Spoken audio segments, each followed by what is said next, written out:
C'est grâce à vos dons volontaires et réguliers que nous pouvons faire ce travail.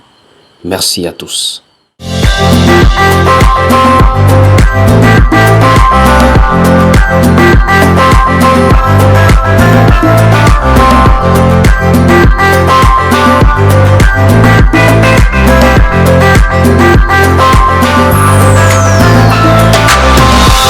Alors frères et sœurs, l'examen de soi-même est quelque chose de très important dans la foi. L'examen de soi-même. Dans la vie de foi, c'est un peu comme la marche du peuple d'Israël dans le désert. Un temps, ils ont cheminé, et il y avait des moments où il fallait se regarder par rapport à sa conviction de toujours aller à la terre promise. Parce que quand on ne regarde pas, on peut finir par être emporté sans nous en rendre compte.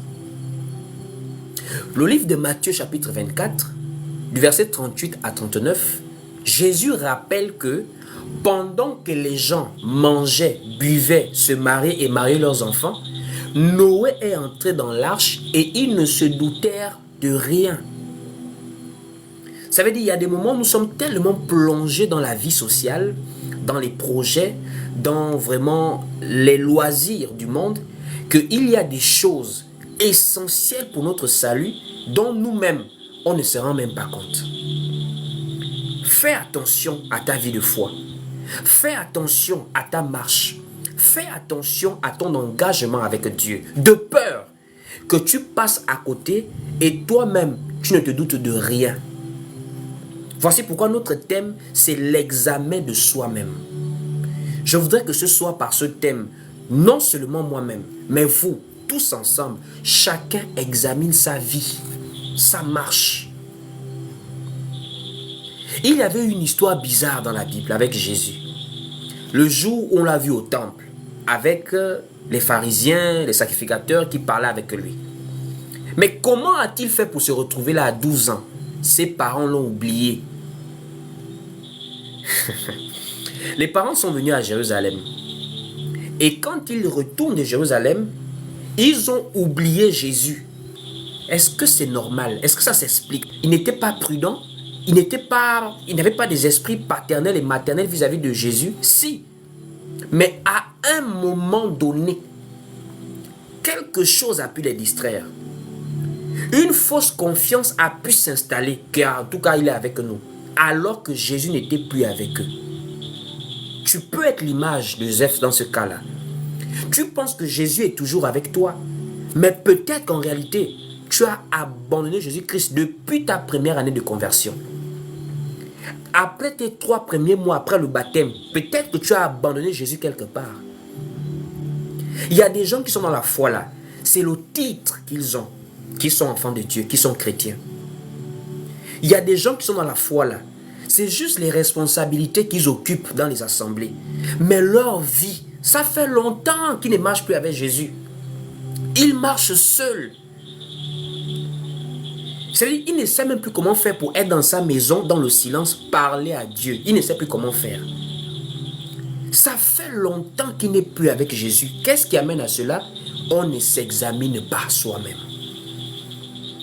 Je dis bien, ce soir, j'ai été amené à t'exhorter dessus. Peut-être que c'est pour toi que ce message est là. Je t'amène maintenant dans la profondeur de l'enseignement. Frères et sœurs, le livre de Jean, chapitre 1, du verset 11 à 12, il est écrit « À ceux qui l'ont reçu, qui croient en son nom, elle, la parole, elle leur a donné le pouvoir de devenir enfants de Dieu. » Ça veut dire, en Jésus-Christ, nous sommes devenus enfants de Dieu. Nous avons la nature divine en nous. Regardons notre Dieu, notre Père, comment est-ce qu'il est? La parole nous enseigne que tout ce que Dieu fait est bon. Maintenant, on se pose une question, on va s'interroger. Pourquoi, après chaque jour de la création, on disait souvent, Dieu vit que cela était bon? Il y a un problème. On dit Dieu vit que cela était bon. On va partir dans Genèse. Quand Dieu crée quelque chose, mais Dieu est déjà bon lui-même. Il est amour, il est pureté, il est tout ce qui est bien. Dieu est parfait. Dieu est l'être qui est sans défaut, il est parfait. Mais Dieu lui-même, il examine son œuvre. C'est l'examen de l'œuvre qui aboutit à la conclusion. Il vit que cela était bon. Allons-y voir Genèse. Genèse chapitre 1er au verset 31, on boucle le chapitre pour voir tout ce qu'il a fait. Au verset 31, on dit ici, Dieu vit tout ce qu'il avait fait. Et voici, cela était très bon. Avant de se reposer, il fait l'examen. Puisque là, nous sommes au 6e jour. Il veut aller se reposer. Mais avant de se reposer, il regarde ce qu'il a fait. On dit ici au verset 31, Dieu vit tout ce qu'il avait fait. Et voici, cela était très bon. Ainsi, il y eut un soir et il y eut un matin. Ce fut le 6e jour. Dieu qui est parfait, en lui, il n'y a pas de défaut. Parce que s'il y avait un défaut en Dieu, il n'allait pas chercher une église qui est sans tache, ni ride, ni rien de semblable. Ça veut dire lui-même déjà, il est parfait. Mais dans sa perfection, Dieu examine sa création d'abord. Le ciel, la terre, la lumière, l'homme, la femme, les animaux, tout. Quand il veut terminer pour aller au repos, il s'arrête, il regarde ce qu'il a fait. Ça veut dire, Dieu nous montre l'exemple. Ce n'est pas seulement en tant qu'écriture, c'est pour que tu prennes conscience que dans la vie, à un moment donné, on s'examine soi-même dans tout ce que nous faisons. Parce que Dieu nous montre l'exemple de quelqu'un qui est minutieux dans ce qu'il fait. Dieu ne fait pas des choses pour faire. Dieu examine si cela est bon. Est-ce que Dieu fait quelque chose de mauvais? Non. Mais quand on dit qu'il vit que cela était très bon, c'est pour t'amener à prendre conscience que ce que tu fais, la foi que tu mènes actuellement, ta marche, est-ce que ça t'arrive de te reposer pour voir si ce que tu as fait jusqu'à aujourd'hui est bon?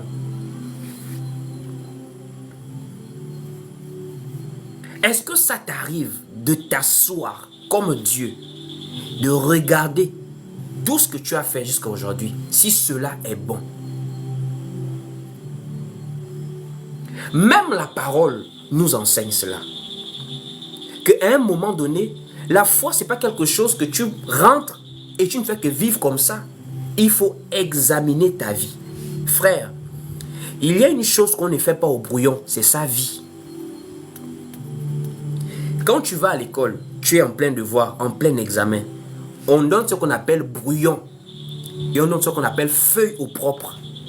Ça veut dire, le brouillon te sert à essayer. Ce sont les essayages. Tu as une idée, tu essayes, tu réfléchis, tu développes l'idée. Tu as un calcul à faire, tu fais au brouillon. C'est quand tu as maintenant bien élaboré le calcul que tu peux maintenant téléporter au propre. Mais la vie n'a pas de brouillon. Tout ce que tu fais, tu rendras compte de cela.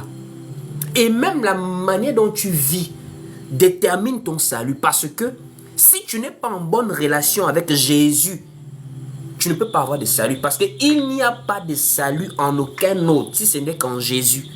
Or, ce Jésus-là, ses propres parents l'ont abandonné sans s'en rendre compte.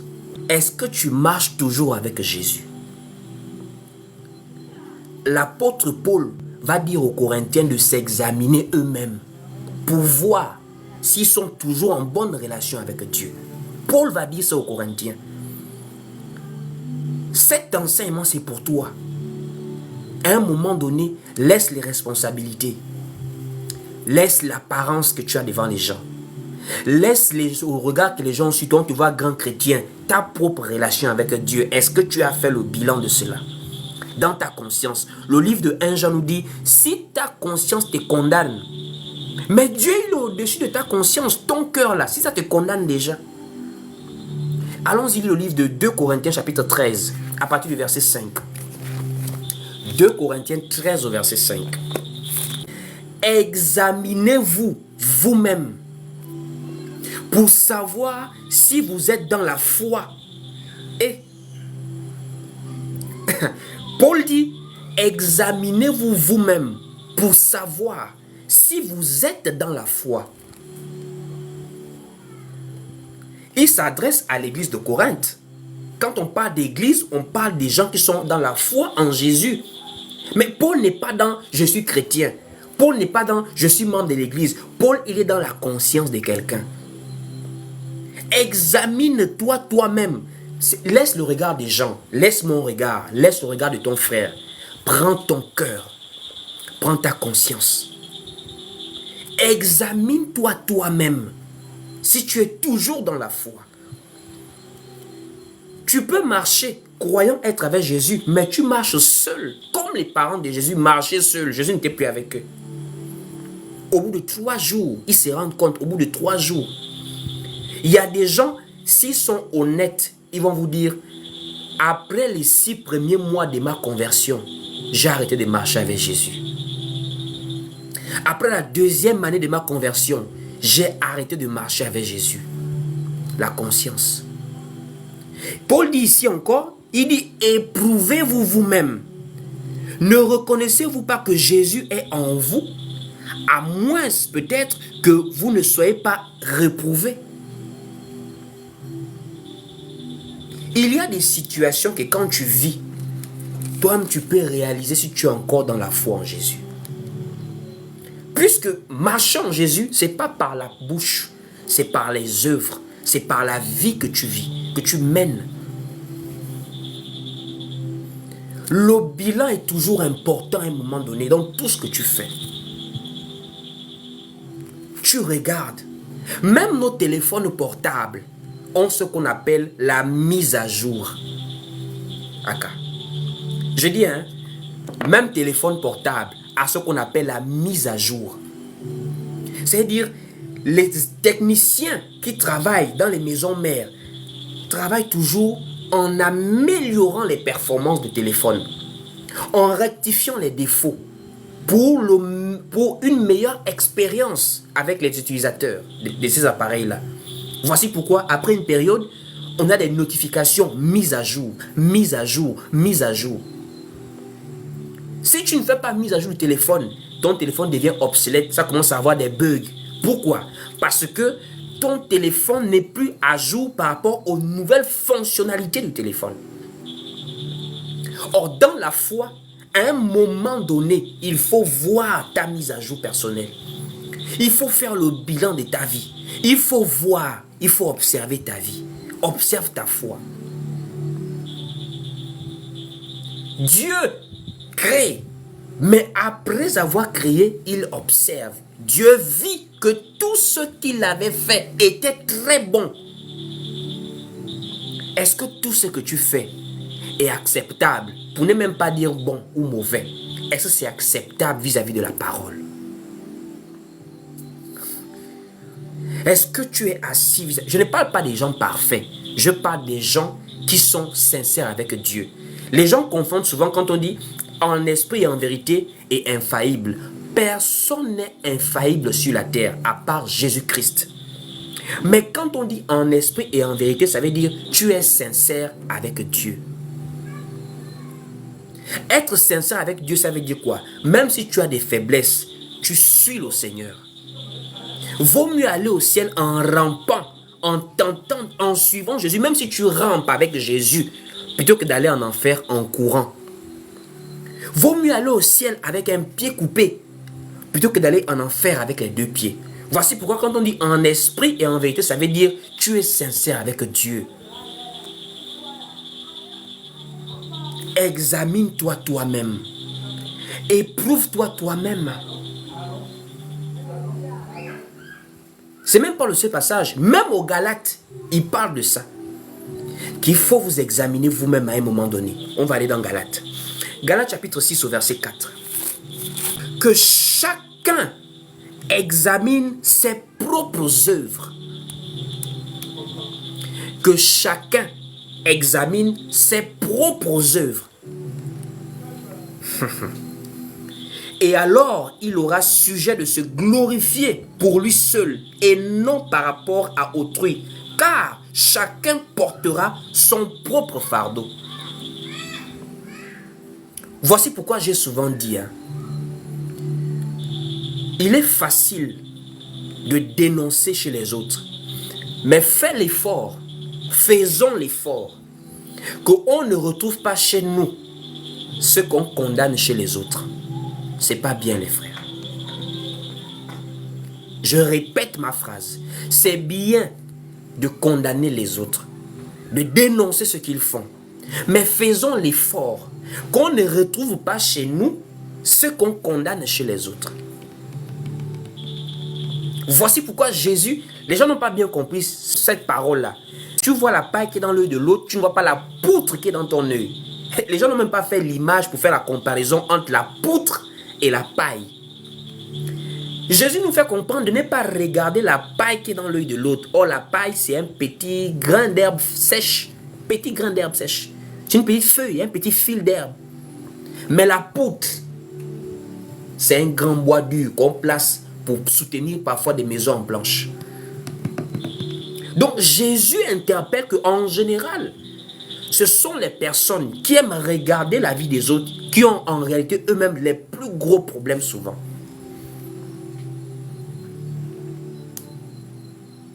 Le péché, c'est de ne pas croire en Jésus-Christ. C'est le péché qui conduit à la mort. Voici pourquoi nous sommes sortis des églises dénominationnelles. Pour croire en Jésus-Christ. Persévérer dans sa parole. Vivre dans la sainte doctrine. Cette doctrine qui n'autorise pas la femme à prêcher. Cette doctrine qui ne permet pas qu'on prélève la dîme dans la grâce, c'est la libéralité. Cette doctrine qui n'est pas dans le faux parler en langue. Cette doctrine qui n'est pas dans la théologie. Nous sommes sortis de toutes ces choses. Mais la même doctrine parle de la pureté. La même doctrine parle de la maîtrise de la langue. La même doctrine parle d'éviter les murmures. La même doctrine dit de s'habiller de manière décente. La même doctrine parle du pardon réciproque les uns les autres. La même doctrine parle de la vie de prière. La même doctrine parle de la vie de méditation. Veiller sur sa propre vie. La même doctrine, la sainte doctrine qui n'autorise pas la femme à prêcher, c'est la même sainte doctrine qui ne t'autorise pas à vivre dans le vagabondage sexuel, qui ne t'autorise pas à t'habiller de manière indécente, qui ne t'autorise pas à parler mal aux gens avec la même bouche que tu chantes les louanges avec, qui ne t'autorise pas à avoir de la haine pour les autres, qui ne t'autorise pas à être dans les calomnies, qui ne t'autorise pas à être dans l'ivrognerie, dans la cupidité, dans les plaisirs de ce monde. Voici pourquoi je dis, il faut s'examiner soi-même. C'est en t'examinant toi-même vis-à-vis de la parole qui est comme un miroir que tu sauras si tu es toujours dans la foi. Ne choisissons pas les parties qui nous plaisent dans la parole. Paul dit aux Galates, chacun va porter son fardeau. La vie de foi, ce n'est pas une vie de réjouissance charnelle où chacun prend ce qu'il aime dans la Bible. Les églises dénominationnelles, eux, ils ont laissé les femmes prêcher. Ils ont laissé la dîme être payée, mais eux, c'est maintenant les petites faiblesses comme l'impudicité qui s'accrochent dessus. Et nous aussi, maintenant, ce qu'on veut faire maintenant, c'est quoi? On laisse l'impudicité, ça, c'est pas grave. Le plus grave, c'est d'attaquer les femmes qui ne prêchent pas. Les femmes ne prêchent pas, mais nous aussi, on doit être saints de corps et d'esprit. Nous aussi, on doit avoir des vies de consécration. Nous aussi, on doit dénoncer toute forme d'impureté. Tout en sachant que la femme ne prêche pas, tout en sachant qu'on ne prélève pas la dîme. On ne choisit pas des parties dans la Bible. On ne choisit pas des parties dans la doctrine. Examinons-nous nous-mêmes. Je suis venu ici, ça fait des semaines, ça fait des mois. J'ai interpellé beaucoup de mes sœurs par rapport au vestimentaire. L'apôtre Paul et l'apôtre Pierre ont répété aux sœurs, pas aux femmes en général, aux sœurs. Paul a dit, celles qui font profession de servir Dieu, à avoir l'extérieur qui convient à la sainteté, à s'habiller d'une manière décente. Mais il y a beaucoup de gens qui disent, amen, la femme ne prêche pas, mais Quand tu vois la manière dont elle ne s'habille pas de manière décente. Donc, à la limite, la vie de foi devient comme, je ne sais pas quoi, comme un ring de règlement de compte. Nous, on balance nos arguments ici, les autres balancent leurs arguments là-bas. Tu seras seul devant le trône blanc. Je ne serai pas avec toi. Devant le trône blanc, la parole va te rappeler, adorateur en esprit et en vérité. Devant le trône blanc, ce sera en esprit et en vérité. Au-delà de toutes ces histoires, tel argument, quelle est ta relation avec Dieu, mon frère? Quelle est ta relation avec Dieu, ma soeur? Tu sais, il y a une différence entre être infaillible et faire des efforts. La vie de foi est une affaire d'effort, de violence. Pas violence par rapport au salut, parce que c'est Christ qui a donné le salut, mais violence par rapport à sa marche. C'est pas Jésus qui va prendre tes mains pour te mettre en disposition de prière. C'est pas Jésus qui va ouvrir ta Bible souvent pour lire même des petits psaumes, des proverbes. C'est pas Jésus qui va venir te forcer à pardonner à ton frère qui t'a causé du tort. Il y a des choses qui doivent venir de ta propre volonté, de ta disposition à faire cette chose-là. Voici pourquoi examine ta vie. Est-ce que tu ressens de l'amour pour les autres? Regardez comment nous sommes en train de devenir. Voici pourquoi j'ai souvent dit, les gens qui me suivent, je ne veux pas des abonnés. Je ne veux pas. Je veux des frères et sœurs. Ensemble, on pourra souvent se dire des vérités ici. Si on fait faire les choses des abonnés, on va maintenant créer une relation d'hypocrisie. Je dis des choses qui vous plaisent pour que vous likez, vous partagez les lives. Vous êtes toujours là, vous gonflez l'audience. Alors que nous sommes ici parce qu'on veut aller au ciel. On veut aller au ciel. Le ciel là peut nous être bloqué par rapport aux faux enseignements. Un enseignement qui t'amène à te complaire dans des choses charnelles est un enseignement qui te bloque le ciel. Ne choisissez pas des parties de la doctrine. Ne faites pas comme les églises de réveil que nous condamnons chaque jour ici. Les églises de réveil, c'est quoi? Ils choisissent des parties de la doctrine. Oh, la femme ne prêche pas, c'est un débat que moi je ne veux pas avoir, il balance. Oh, la dîme, vous aimez les débats, hein, il balance. Le parlant en langue, vous aimez chacun a sa vision. Dans les pasteurs qui prophétisent là, les prophètes, vous aimez les débats. Hein. Ils choisissent leur péché. C'est l'impudicité, le péché. C'est le vol. C'est comme si tous ceux qui ne sont pas impudiques iront au ciel. Alors que pour aller au ciel, c'est de croire en Jésus-Christ. Mais nous aussi, ne rentrons pas dans ce piège-là. Nous, on s'arrête à dîme. La femme ne prêche pas. Et puis les faux pasteurs. Maintenant, l'impudicité, là, ça concerne qui? La vie de prière, ça concerne qui? La vie de consécration, ça concerne qui? Ça nous concerne, nous qui sommes enfants de Dieu. Même si c'est dur, efforce-toi. Fais-toi violence. Fais le bilan. Quand tu marches dans quelque chose, tu vois que tu n'es pas plus dans la bonne direction, arrête-toi. Les parents de Jésus qui se sont arrêtés, ils ont constaté que mais il n'est plus avec nous. Ils sont retournés le chercher. Ils l'ont trouvé à Jérusalem. Souviens-toi de la dernière époque où tu étais zélé avec le Seigneur. Si tu sais que ta vie de foi ne marche pas, arrête-toi aujourd'hui. Tu ne cours avec personne. La vie de foi, ce n'est pas la course de vitesse. C'est la persévérance. Voici pourquoi Paul dit aux Galates que chacun, là c'est pas une affaire de on va se regarder les vies, on se surveille. Là c'est toi-même. Deviens un inspecteur pour toi-même. Regarde comment tu es. Comment tu pries uniquement que quand tu viens en live. Comment ta vie de prière c'est seulement quand tu es en live avec nous que tu pries. Il faut un peu mettre une pause. Mets une pause. Attention. Ce n'est pas tous ceux qui ont accepté Jésus qui seront sauvés. C'est tous ceux qui ont accepté Jésus et qui auront persévéré jusqu'à la fin qui seront sauvés. Je répète. Ce n'est pas tous ceux qui ont accepté Jésus qui seront sauvés, mais c'est tous ceux qui ont accepté Jésus et qui ont persévéré jusqu'à la fin qui seront sauvés.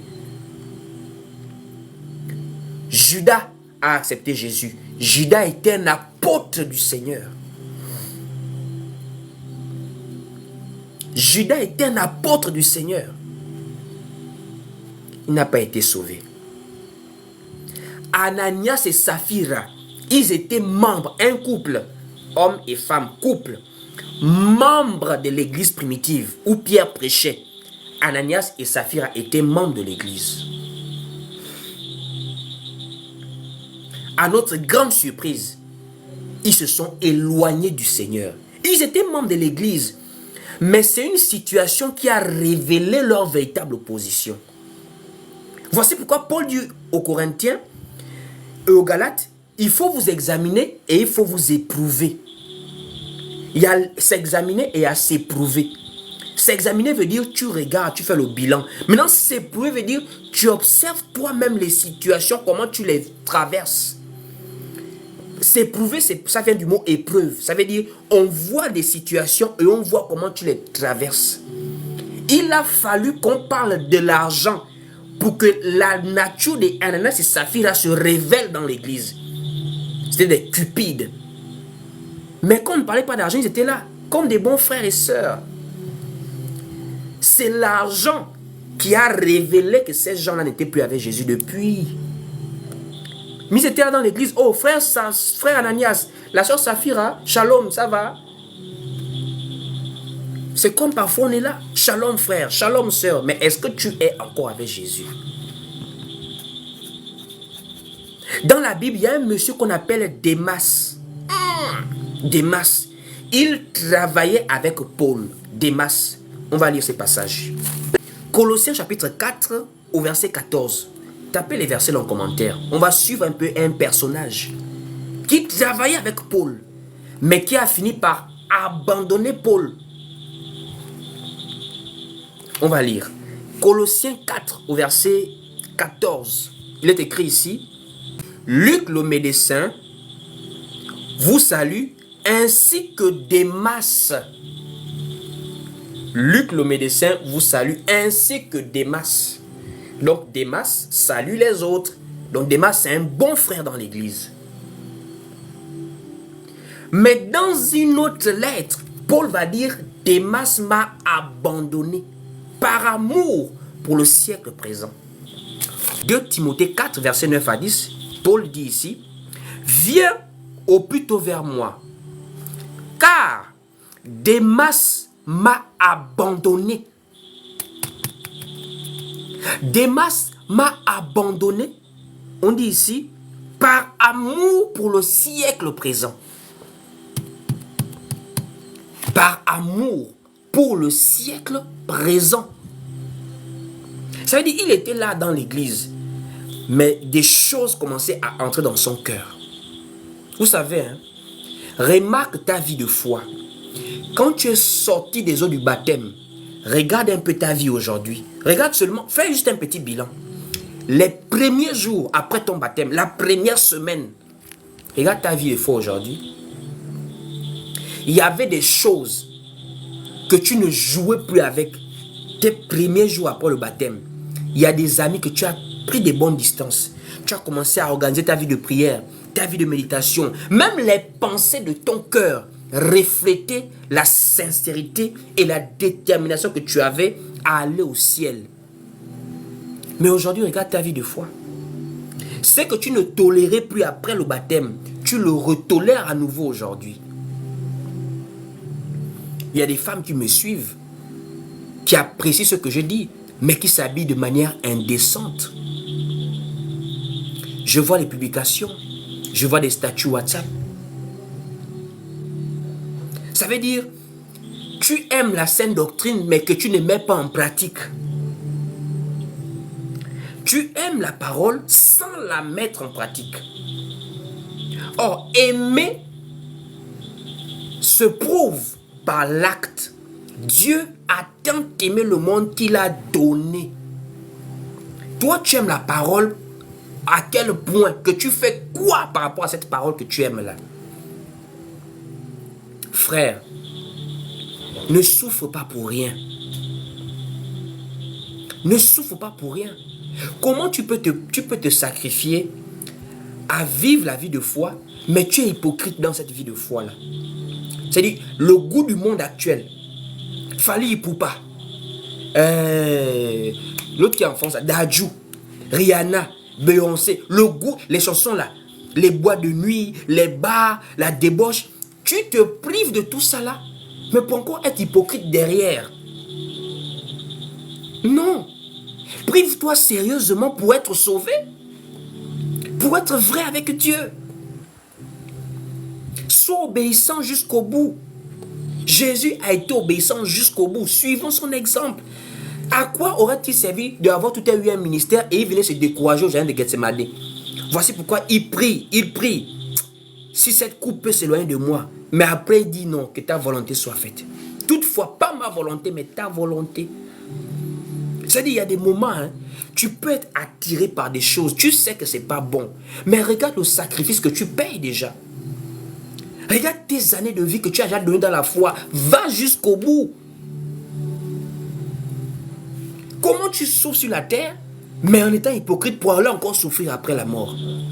Voici pourquoi Paul avait dit qu'il ne battait pas comme dans l'air. Lui, il frappait, il se bagarrait, il marchait dans la foi avec la conviction qu'il doit réussir dans ce qu'il fait, dans ce qu'il a commencé. Il va jusqu'au bout. Pourquoi? Mais parce que Paul s'examinait lui-même. Paul n'avait pas l'orgueil de dire je suis un grand apôtre. Paul s'examinait lui-même. D'après vous, qu'est-ce qui s'est passé dans Romains? Tout un grand apôtre comme l'apôtre Paul, dans Romains, l'apôtre Paul vient dire le bien que je veux faire, je n'arrive pas à le faire. Et le mal que je n'aime pas là, c'est même le mal là qui est attaché à mes membres. Comment Paul peut-il le dire? Parce que Paul examinait sa vie. Paul s'examinait lui-même. C'est ce qu'il a dit aux Corinthiens, que je traite durement mon corps de peur. Paul dit de peur. Et le ministère de Paul, quand je vois ma vie, le petit service que j'ai fait pour le Seigneur, je dis, mais Paul a un grand ministère. Paul, c'est un modèle pour nous. Mais Paul dit de peur. Tout un grand missionnaire comme Paul, il dit de peur d'être rejeté moi-même après avoir prêché aux autres. Tu n'as pas peur de ça? Après avoir crié sainte doctrine, Jésus apparaît, tu n'es pas enlevé. Ça me fait peur. Et ça doit te faire peur. Parce que c'est la crainte de rater l'enlèvement qui t'amène à toujours regarder si tu es propre devant le Seigneur. Tant que nous sommes encore sur la terre, nous combattons avec ça, la chair. C'est ce que Paul dit dans Galates chapitre 5 au verset 16. Je dis donc, marchez selon l'esprit et vous n'accomplirez pas les désirs de la chair. Car, au verset 17, car la chair a des désirs contraires à ceux de l'esprit. Et l'esprit en a de contraires à ceux de la chair. Ils sont opposés entre eux. Écoutez la suite, on dit ici, ils sont opposés entre eux afin que vous ne fassiez point ce que vous voudriez. Tu ne fais pas ce que tu veux. En réalité, si on pouvait nous donner le choix, on allait être neutre. Parce que même servir Dieu là, c'est pas facile. Hein? Si on pouvait nous donner le choix, on n'allait pas être dans cette petite guerre là. Désir de l'esprit, désir de la chair, on allait être neutre. Mais il n'y a pas de neutralité, il n'y a pas de milieu. Soit tu sers Dieu, soit tu es esclave du diable, esclave du péché. Il n'y a pas un milieu. Or, l'église de Laodicée est cette église-là qui est caractérisée par le mélange. Tu n'es ni chaud ni froid. Tu n'es ni chaud ni froid. Voici pourquoi l'apôtre Paul dit dans 2 Timothée chapitre 3, dans les derniers jours, il y aura des temps difficiles. Il va dire un peu plus loin, car il y aura des gens qui auront l'apparence de la piété, mais ils vont régner ce qui fait la force de la piété. Je voudrais qu'on lise ça. 2 Timothée chapitre 3, au verset 4. Traître, emporté, enflé d'orgueil, aimant le plaisir plus que Dieu. Au verset 5, on dit maintenant, ayant l'apparence de la piété, mais reniant ce qui en fait la force. Ça, c'est un peu comme les pharisiens. Des gens qui cherchaient le respect. Des gens qui, par l'apparence, étaient des gens consacrés. Mais des gens qui avaient l'orgueil devant le Seigneur Jésus, qui ne voulait pas reconnaître la grâce qui était en Jésus, la lumière qui était en Christ. C'est comme tous ces faux-là, à l'exemple du pape. Il a l'apparence devant les gens, mais il réunit ce qui fait la force de la piété. La piété, c'est la pureté. C'est le fait de se sanctifier. Mais se sanctifier, ce n'est pas par apparence, par des vêtements, par une attitude. C'est par la sincérité du cœur vis-à-vis de la parole. Le pape, il a l'apparence de la piété. Mais la parole qui fait la force de la piété, là, il réunit ça. C'est ce que les pasteurs des églises de réveil aussi réunissent. La sainte doctrine qui est la base de l'église, ils rejettent ça. Et beaucoup aussi sont là parfois. Il connaît la parole. Il connaît comment la femme doit se vêtir. Il y a des sœurs qui connaissent comment les femmes doivent se vêtir. Elles ont la connaissance, mais elles n'ont pas la pratique. Attention, la vérité qui délivre, c'est la vérité qui est un homme, Jésus-Christ. Ce n'est pas la vérité de la théorie. Vous connaîtrez la vérité et la vérité vous rendra libre. C'est un homme parce qu'il doit vivre en toi. C'est ce que l'apôtre Paul a dit. Ce n'est plus moi qui vis, c'est Christ qui vit en moi. Cette vérité délivre en ce qu'elle devient une vie en toi. Elle doit devenir une vie en toi. J'ai posté une vidéo aujourd'hui. C'est sur YouTube et il y a eu un extrait sur le compte ici. L'âge de la beauté. L'âge de la beauté. J'ai enseigné ça ici. Au temps de Noé, il y a un esprit qui animait en ce temps-là. Les filles des hommes étaient belles. Et c'est le même esprit qui anime aujourd'hui quand on parle de la beauté. Voici pourquoi beaucoup de mariages ne tiennent plus. Les mariages ne sont plus faits sur la base de la parole. Comme Abraham et Sarah, comme Isaac et Rebecca, comme Jacob et ses femmes. Non, c'est maintenant sur la base de la beauté physique. Pourquoi? Une femme a sa peau naturelle, propre. C'est pas qu'elle a une blessure ici, elle a une peau naturelle. Mais elle va dans un salon de coiffure ou encore d'esthétique. Le visage qui va sortir là n'a rien à voir avec son visage qu'elle se réveille avec. Comment tu peux séduire un homme avec un visage qui n'est pas le tien naturellement? Mais j'ai des sœurs ici qui le font. Ma sœur, sois sincère avec Dieu. C'est vrai que ce n'est pas facile d'arrêter, mais prie le Seigneur. Même l'intention est d'abord même louable déjà. Est-ce que tu veux d'abord arrêter ça? Tu dois être un modèle. J'ai parlé des ongles. Les ongles. Comment tu peux être une femme qui craint Dieu? Mais tu as dit tu es fausse. Tu es fausse. Tu as dit tu es fausse. Tu as fossile. Tu as ici là un rase maintenant ici là. C'est maintenant crayon qui remplace ça. Je ne comprends pas mes soeurs. Est-ce qu'il y a une qui peut me répondre? Comment tu peux être content que on rase ce qui est naturel et on met crayon? Mais c'est un peu même, c'est même pas logique. Comment vous pouvez faire ça? Donc tu laisses ça, tu laisses ce que Dieu a créé là. Tu pars coller faux. L'œil, ce qui me fait même encore plus. Moi j'ai même peur de l'œil là. C'est pour séduire qui? Quel est cet homme là? Il y a quoi avec l'homme là? Parce que c'est pour séduire un vrai serviteur de Dieu, c'est pas l'œil. Comment tu vas mettre lentilles dans l'œil? Tu n'as même pas peur que ça se perce. On ne remplace pas ça. Ça c'est pas comme le bras, tu peux, c'est pas, hein, ou bien je sais pas moi. Ça c'est sensible, quand c'est perce là. Mais tu vois des gens, des femmes, l'œil.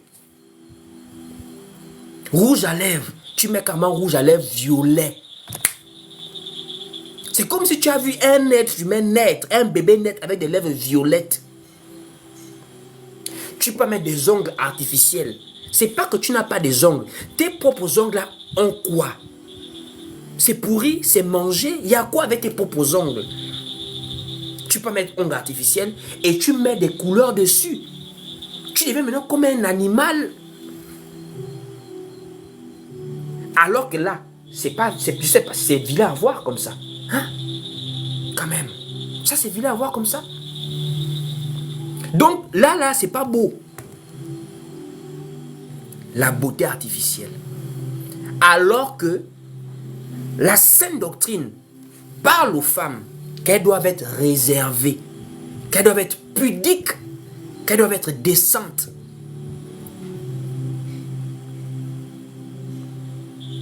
Qui est ton exemple dans la foi? Ce sont ces artistes gospel-là. Le gospel du 21e siècle n'a rien à voir avec l'adoration de Dieu. Ça, ce n'est pas les cantiques du spirituel, ça. Ça, c'est l'ambiance. Ne vous identifiez pas à ces artistes-là. Ne vous identifiez pas à ces artistes-là. Quand tu arrêtes l'audio, la vidéo, tu as l'impression que c'est Rihanna qui chante là. Donc Colossiens parle des cantiques spirituels, des hymnes, on chante des psaumes, parce que David lui chantait la parole. David n'était pas dans les ambiances que nous voyons aujourd'hui. Identifie-toi, prends tes modèles de la parole. Sarah, Rebecca, Esther, Hulda, Dorcas, Marie. Voilà des femmes auxquelles tu dois t'identifier. Si ce n'est que le siècle présent là, attention à ta vie. Attention à ta foi. Tu peux être en train de marcher, mais tu n'es plus avec Jésus. Ce sont les situations qui révèlent la position des gens. Même en Israël, c'était comme ça. Il a fallu que Moïse soit absent dans Exode 32 pour voir le cœur de beaucoup des Juifs à l'époque.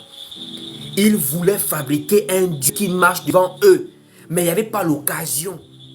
C'est l'occasion qui manquait. Donc, en un mot, dans le cœur, il n'y avait plus trop l'attachement avec Moïse. À peine il est parti, il a fait quelque temps, on veut déjà le remplacer. Il y a des gens, c'est les situations qui révèlent leur position.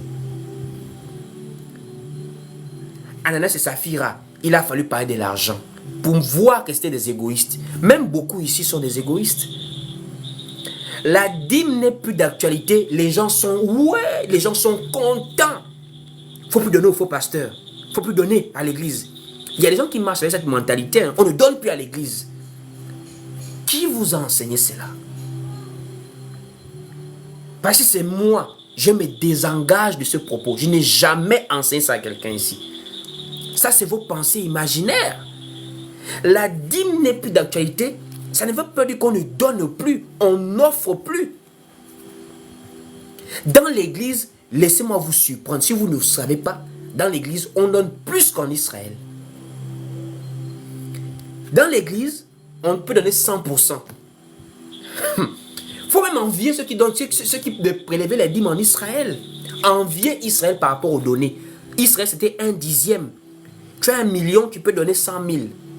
Tu as 100 000, tu peux donner 10 000. Mais dans la grâce, tu peux donner tout ton argent. Mais qui peut faire ça? Les gens ne veulent plus entendre parler d'argent. C'est maintenant, on est en live. Vous avez reçu gratuitement, donné gratuitement. Mais l'évangile là, ça va arriver en Russie tout seul. Ce sont les oiseaux qui vont amener ça en Russie là-bas. Parce que les oiseaux, ils ne prennent pas l'avion. Nous, on prend l'avion, on paye billet d'avion. Bon, comme on ne donne plus là, on va rester ici. Ce sont les oiseaux qui vont aller prêcher l'évangile en Chine là-bas. Il faut parler de certaines choses pour révéler la nature des gens. Les gens sont devenus tellement égoïstes. Les gens qui aiment quand on parle, on ne donne plus la dîme là. Ils aiment ça parce qu'ils sont des avares du haut niveau. Quelqu'un qui a une relation avec Dieu, le donner est naturel chez lui. Je dis, quelqu'un qui a une relation avec Dieu, je dis, rappelle-toi les premiers jours du baptême. C'est-à-dire, tu pouvais donner tout ce que tu as à Dieu. Regarde comme tu es aujourd'hui là. La sainte doctrine ne se vit plus dans son entièreté. On choisit maintenant des parties qui nous plaisent. Évitons cela, frère. Il sera demandé beaucoup à celui qui a beaucoup reçu. Toi qui passes ton temps à suivre les enseignements, tu aimes la parole, mais sache que la parole que tu écoutes là, c'est celle-là qui se mettra devant toi au jour du jugement. Plus tu étais instruit dans la parole, plus tu avais la connaissance que tu recevais, plus c'est un jugement sur toi. Voici pourquoi même nous qui prêchons là, nous avons chaud. Nous serons jugés plus sévèrement parce que nous sommes ceux qui avons la parole. Mais toi aussi qui écoutes les prédications de la vérité là, tu seras plus sévèrement jugé que ceux qui ne connaissaient pas ça. Voici pourquoi le livre de Actes chapitre 17 au verset 30, Dieu parle par la bouche de l'apôtre Paul. Il dit, Dieu ne tient pas compte des temps d'ignorance. Dieu ne tient pas compte des temps d'ignorance. À un moment donné, frères et sœurs, regarde ta marche. Regarde ta vie de foi. Même si c'est dur, prie Dieu que là où tu ne peux pas, il vienne t'aider. Je n'ai pas dit que c'est facile à vivre la foi. La foi est difficile. La chair est là. Le monde est là. Le siècle présent est là. Je parle de l'état de ton cœur.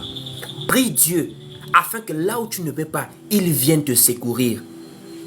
Nous avons tous besoin de Dieu. Moi comme vous, personne n'est infaillible. Mais c'est là où tu ne peux pas que tu appelles Dieu. Ne t'assois pas pour dire c'est déjà bon. Non, nous marchons encore, persévérons jusqu'au bout, jusqu'à la fin.